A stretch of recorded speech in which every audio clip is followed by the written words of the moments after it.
मुझे मुझे पॉलिटिक्स का इतना नॉलेज नहीं है, सच्चाई बता रही हूँ। कभी इतना उसमें डीप में गई नहीं हूँ। किस स्टेट में इलेक्शन है उससे मेरा कोई मतलब नहीं रहता है कभी भी। मुझे नहीं पता पॉलिटिक्स का। मेरा देश का नुकसान हो रहा है, मेरे देश के जो किसान है वो परेशान है, उनकी समस्याओं का हल होना चाहिए। 200 दिन हो गए हैं अभी भी बैठे हैं, लेकिन हौसला देख के मुझे ऐसे लग रहा है कि हौसला जू का तू है। दुख होता है देख के, सभी देश के नागरिक है और किसान ही है जो देश को चलाता है ना। इनके बिना तो कुछ भी नहीं है। हम खिलाड़ी भी नहीं है, अगर ये हमें खाना ना दे तो हम भी नहीं कम्पीट कर पाते हैं। तो बस लाचारी महसूस होती है कई बार कि हम कुछ कर नहीं पाते हैं। हम देश को रिप्रेजेंट करते इतने बड़े बड़े लेवल पे, लेकिन अपने परिवार को दुखी देख के हम कुछ कर नहीं पाते हैं। तो बस सरकार से यही निवेदन है कि सुनना चाहिए। जैसे आपने पिछली बार अपनी गलती मानी थी, आपने माना था कि कुछ गलत हुआ है, उसके बाद आपने जो वादे किए थे वो पूरे करने चाहिए। और ऐसे मतलब हमारा देश ऐसे उन्नति नहीं करेगा। अगर हमारे अपने लोग ऐसे सड़कों पे बैठे रहेंगे तो देश को भी नुकसान होता है इस चीज से। आपको लगता है कि 200 दिन कैसे पूरे हो गए, लगातार किसान मांग कर रहे हैं अपनी मांगों की बात करने के लिए, अभी तक इनकी मांगों को सुना भी नहीं गया, गौर भी नहीं किया। वही बहुत दुख की बात है, वही बहुत दुख की बात है कि 200 दिन हो गए हैं अभी भी बैठे हैं, लेकिन हौसला देख के मुझे ऐसे लग रहा है कि हौसला जू का तू है ना। जब लंबा कोई आंदोलन चलता है तो लोगों में एक उम्मीद टूटने लग जाती है, क्योंकि हम ऐसी जगह से निकले। जब हम दिल्ली में बैठे थे तो हमारे भी हौसले ऐसे होते था कि पता नहीं कब मानेंगे, है ना। लेकिन हौसला देख के ऐसे लग रहा है कि आज पहला ही दिन है। हमारे परिवार को लड़ना आ गया है, शायद उनको पता लग गया है कि अगर उनको अपना हक चाहिए तो मेरे ख्याल से उनको सड़क पे आना पड़ेगा, उनको लड़ना पड़ेगा। और इन्हीं से देख के हमें भी मतलब बहुत हौसला मिला था कि हमें लड़ना सिखाया था, अपने हकों के लिए लड़ना सिखाया था, सच्चाई के लिए बोलना सिखाया था। तो बस मैं शुक्रगुजार हूँ परमात्मा की कि ऐसे परिवार में जन्म दिया, उन्होंने ऐसा मौका दिया मुझे कि इस परिवार को मैं जानूं, इस परिवार के दुख में सुख में हिस्सेदारी बनी रही मेरी।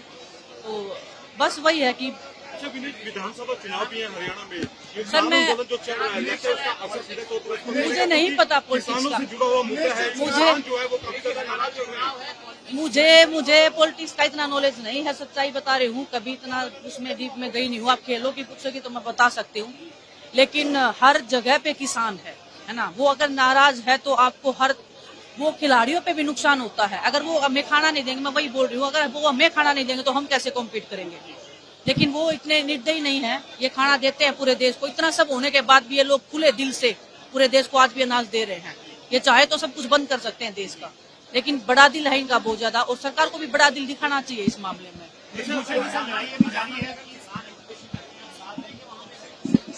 क्यों नहीं देंगे? मैं खुद, मेरी माँ ने खुद किसान मतलब खेत में काम, मैंने खुद खेत में काम किया है। मैं ओलंपिक में बाद में गई हूँ, पहले मैंने खेतों में ही काम किया है ना। तो दुख होता है यही देख के कि क्योंकि ये लोग ऐसे, कोई भी अपना घर परिवार छोड़ के नहीं बैठता है। हम भी जब दिल्ली में बैठे थे तो मजबूरी में ही बैठे थे, हर कोई मजबूरी में बैठता है ना। इनके पास खेत है, अपने काम कर सकते हैं। ये देश की उन्नति में बहुत बड़ी भागीदारी हमारे किसानों की है, और वो अगर सड़क पे बैठते हैं तो देश को भी नुकसान होता है इस चीज का। सर ये मैं इस चीज के ऊपर बात नहीं करूँगा। मैं अपने परिवार के बीच में आई हूँ। आप लोग अगर इस चीज को घुमाओगे तो इनका जो लड़ाई है, इनका जो संघर्ष है, उसको आप बेकार करेंगे। मेरे पे फोकस नहीं है आज मेरे पे फोकस नहीं है आज मेरे पे फोकस नहीं है। आज हमारे इस किसान कौम के ऊपर फोकस होना चाहिए आपका। ये मेरी रिक्वेस्ट रहेगी आपसे बस। मैं पूरे देश की हूँ सर, मैं पूरे देश की हूँ। मैं खिलाड़ी हूँ, मैं एक भारत देश की नागरिक हूँ। किस स्टेट में इलेक्शन है उससे मेरा कोई मतलब नहीं रहता है कभी भी। मेरे को बस एक ही पता है कि मेरा देश का नुकसान हो रहा है, मेरे देश के जो किसान है वो परेशान है, उनकी समस्याओं का हल होना चाहिए। और सरकार की फर्स्ट प्रायोरिटी ये होनी चाहिए कि इनका हल होना चाहिए।